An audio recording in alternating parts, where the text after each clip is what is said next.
मेरो मोबाइलको चार्ज चाहिँ अब धेरै छैन है। म चाहिँ अब पुग्न लागिसकेको छु हैन। चार्ज नभएर म चाहिँ भिडियो चाहिँ यति नै हो, तर म पुगेरै छोड्छु है। यो चाहिँ मैले चन्द्रगिरी हिल्स चाहिँ देखाउन सक्दैन है। हुन चाहिँ अब यो चन्द्रगिरी हिल्स नै हो, तपाईँलाई विश्वास नलाग्न सक्छ हैन। म हिँड्दै थाकेर बसेको हो, त्यही पनि तपाईँहरूको लागि। यो चाहिँ काठमाडौँ एरिया हैन। ए म धेरै उचाइमा आइसकेको छु अहिले चाहिँ, अझै पनि धेरै छ हैन। अब थाक्यो के, ओभरै थाक्यो हैन। हेर्नु न,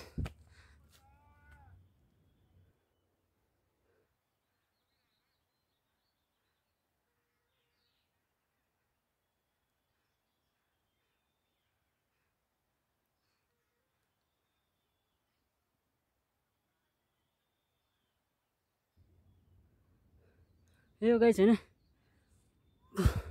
माथि त माथि छैन, अझै हेर्नु न। यहाँ चाहिँ टावर देखाइरहेको छ, त्यो टावर भन्दा पनि अझै उतै हो। पुग्नु चाहिँ टाइम लाग्छ, पानी पर्ने यस्तो गरिरहेछ। सायद म चाहिँ आज फर्किन चाहिँ नसकौँला हैन। चार्ज पनि छैन मोबाइलमा, अब के गर्ने गाई छैन। धोको त थियो हैन पुरै देखाउने। अब चार्ज मोबाइलमा चार्ज भएन क्या, चार्ज चाहिँ खतम, बहुत चाँडै सिद्धियो क्या। किनकि म अब एक्लो घनघोर जङ्गलमा हैन, एक्लै हिँडिरहेको थिएँ नि त। त्यही भएर गीत बजाउँदै आइरहेको, त्यो चार्ज पनि खतम भएको थाहै भएन क्या। हेर्नु न, यहाँ घरहरू देखियो, होटलहरू देखिरहेछ, सायद यही हो। यो पुरै काठमाडौँ होल एरिया। ओ कहाँबाट हिँडेर आएँ मलाई पनि थाहा छैन हैन। अझै माथि जानुपर्ने छ, अनि यहाँबाट उर्र माथि गएर उहाँ रहेछ हैन जाने चाहिँ।